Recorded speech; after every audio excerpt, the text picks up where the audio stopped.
Do this if you want to keep your tomatoes disease-free. When you prune your tomatoes, you're going to have a higher success rate for a healthier plant. The first thing to do is to remove the lower branches down here. This keeps the branches from getting wet and staying wet, and that'll cause diseases as well. The next thing is to remove the suckers. Do you see how that's in the corner or the armpit? You're going to take that off. Here's one that's a little bit bigger. You just snip it off with your fingers. Oops.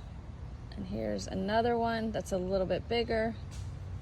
This right here is an armpit, and you can just snap that off. A good rule of thumb is to prune when you see the first flowers forming. Looks like we have a hungry little friend here who's already had dinner.